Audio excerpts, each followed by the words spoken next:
Ladies and gentlemen, welcome back to the workshop. It is fantastic to have you here, because Will and I are facing off in a Forged in Fire-esque challenge, making KUKRIs. We had 3 hours to forge these out, grind them, and heat treat them to their current state. And in today's episode, we're going to take only 2 hours for absolutely no reason other than the fact that we're going to run out of time in the day. And we are going to finish these bad boys. Test them. So that's handles, bevels, sharpening, making them look pretty. Maybe not making them look pretty, it depends who's making it. But it's all of that, because we want to test them and see what they can do. So thank you all so much for joining us. Before we jump in, could you speak up a little bit? Could you be just a little bit more audible? Oh, what a convenient thing to mention, because that's our sponsor for the day. Whoa! So thank you, Audible. Audible is the audiobook listening platform that I absolutely love. Helps you absorb information, listen to great stories, while it is that you're doing other stuff. It's fantastic, and you can get yourself a free month of Audible, which includes 1 free audiobook, 2 free Audible originals from a curated list by going to audible.com/forge or texting FORGE to 500-500. Let's jump in and let's start the timer. Now, I forgot to mention, these things have been tempered. Overnight, we had 2 2-hour tempering cycles at 425 degrees, so they are ready to go. Not gonna chip or break on us. We hope. Maybe. 2 hours starts now. Why don't I have a plan? Oh no. Into the grinding room with adding a full thread onto the back.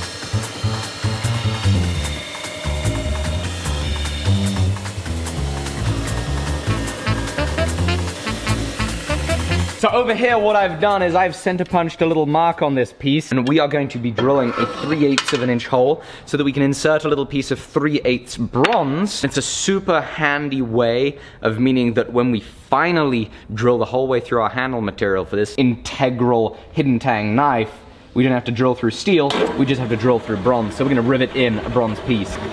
Okay, it won't drill. It's too hard. The trouble is, I now have to wait for this to cool down, but I'm going to use that opportunity to think about the handle, because that still has a good bit of work in it. This toss-up between the paper micarta and this wood. I think we're going to go with this. Oh no, I just spotted these cracks in it, and these cracks run about to here. Fortunately, we still would just have just enough for the handle. See, we actually have some of our drawing poking out. So I'm gonna have to adjust the angle here at the top. If I do this, we should be good to go. So I'm just gonna cut this off, sand it back flat, and then we're gonna mark out where the tang goes. Okay, so I've got my bevels reground, cleaned up, got my handle flattened off again, feeling really comfortable. I've got my false edge ground in on the back. It's time to refine those bevels a little bit more, make them look really, really good. Let's head back into the grinding room and finish off those bevels.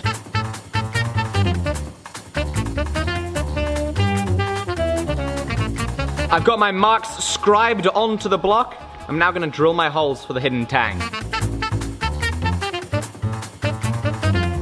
Trying to find some good handle material right now. That might look kind of nice. An orange-red Cocobolo. White micarta could be kind of cool. Get like a stormtrooper thing going on. Black and white. Do that. Seems like fun to me. Before I cut anything, I'm gonna blacken the blade. I can always re-blacken it. I wanna make sure that it's gonna look good with the white micarta. This is looking so freaking cool. It'll get a little bit blacker when I do it next time, but this should be a good indicator of how it's gonna look in contrast to the other colors. Yeah, I think we're gonna go with the white micarta.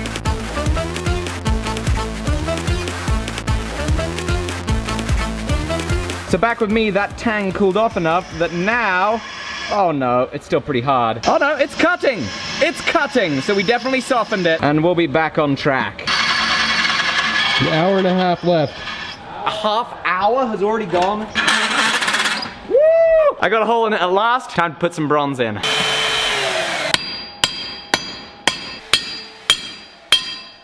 So my next step is grinding down the tang and then fitting the block to it.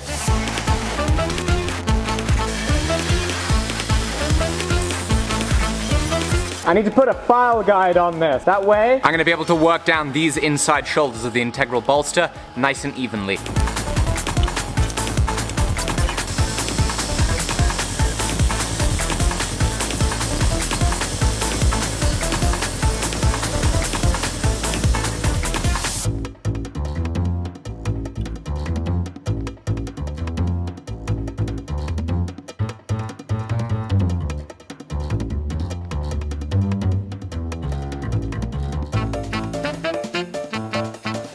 So I now have the inside of the integral bolster flattened out well enough for our standards in this competition. It is now on to handle fit up, and I've got to be fast. We have an hour and 12 minutes remaining. I'm gonna use a handle broach. We'll also need the handle. Oh no, we've got a long way to go.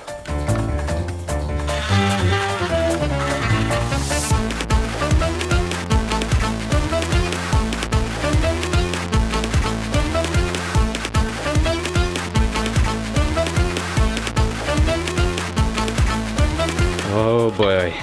I don't know why we picked 2 hours, because I am really struggling. We've got halfway up the tang. This is not going super well. I'm just basically going back and forth between the drill, the handle broach, and a burr. Just got way more to do. Let's check in with Will. Okay, we gotta finish off the tops of the handle scales, and I wanna wire brush the forge scale part of the blade before the final bluing. So I'm gonna go back into the grinding room and make that happen.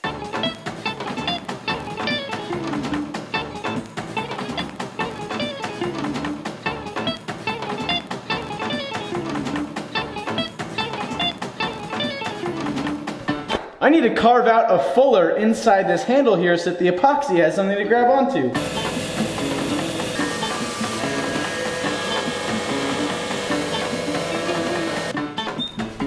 How much time do we have left? 49 minutes. What? Uh-oh. 45 minutes is not good. We need to soften this spine. I do not want this whole blade to be hard. I want to have a soft spine, and I want to have a hard edge. I'm going to do that with a torch. The trick to a successful life is having a really weak back. Yes. The issue is that this blade is curved. How are you supposed to keep a good line along a curved blade? Hopefully we'll find out.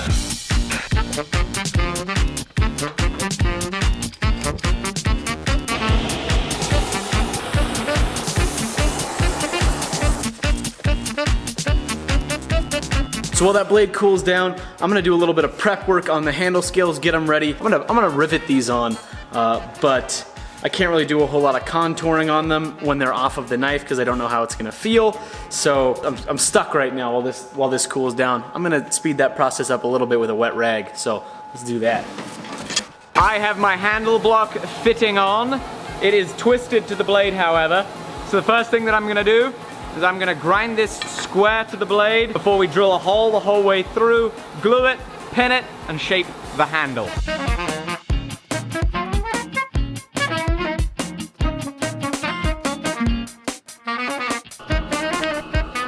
Don't tell Will I'm about to do the bladesmith's cardinal sin.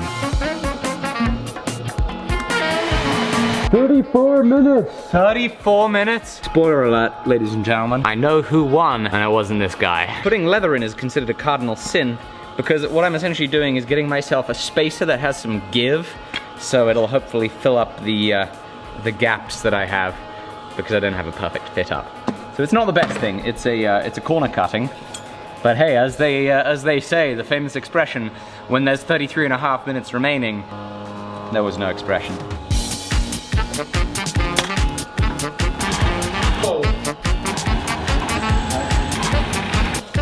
25 minutes. Oh my. Right, I'm gonna try and glue this puppy up.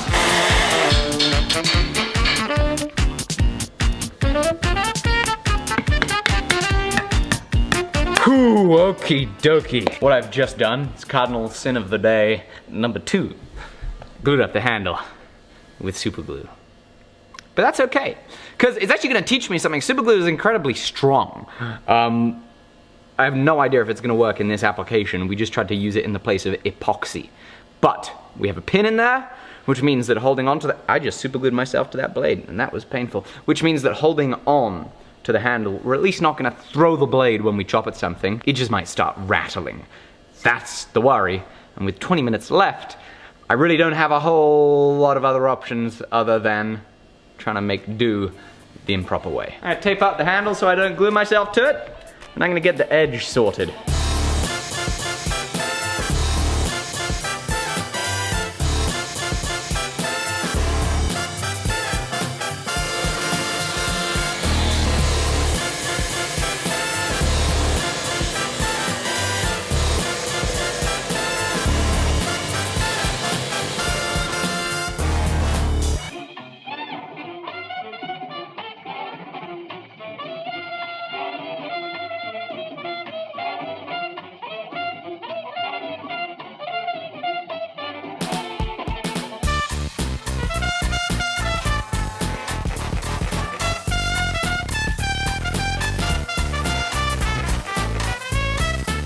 A minute and a half left. This is ridiculous. I have tape attached to my fingers.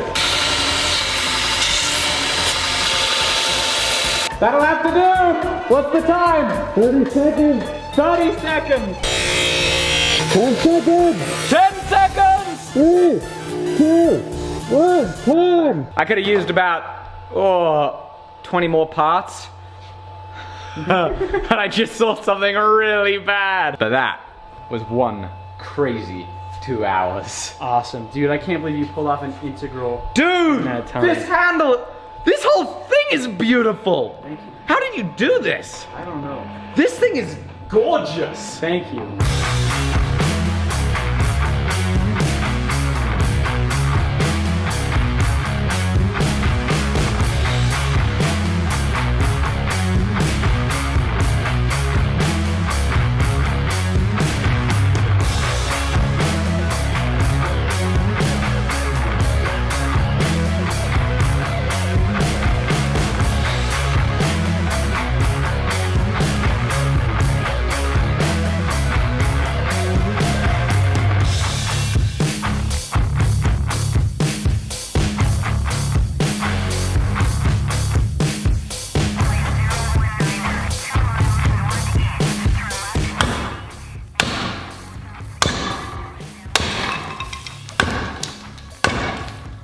Oh, it's like an axe. It might not be sharp, but it's very meaty.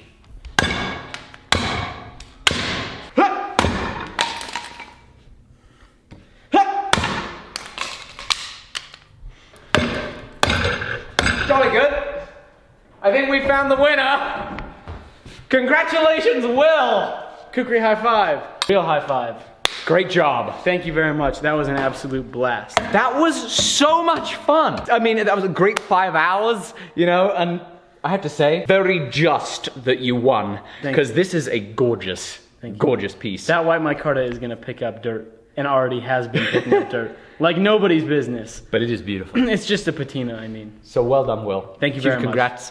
Thank you guys so much for watching. Let's be sure to end the video thanking today's sponsor, which is Audible. Audible is the audiobook listening platform that I absolutely love. They have all the titles that you'd want to listen to, and it means that on your commute into work, while it is that you're out enjoying the summer sun, while it is that maybe you're working and it just kind of works out well that you can listen to an audiobook at the same time. You can be soaking up a great story, soaking up a huge amount of information, or learning a lot from somebody else's lives. The book that I recommended last month was Can't Hurt Me by David Goggins. I can recommend it again because it is a phenomenal book. Will, what was the book you enjoyed on Audible? I really like The History of America, so The Rise of Theodore Roosevelt by Edmund Morris is something I recommend because I have the biggest man crush on Theodore Roosevelt. What a guy.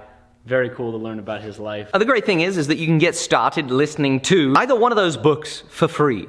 You can also get yourself 2 free Audible originals when you go to audible.com/Forge, or when you text Forge to 500-500. That gets you 1 month of Audible for free, 1 free book, 2 free Audible originals. It's fantastic. It's a hell of a deal, and I really hope you guys go and check it out. Thank you, Audible, for sponsoring the video, keeping us entertained and keeping us educated. Thank you all. Bye-bye.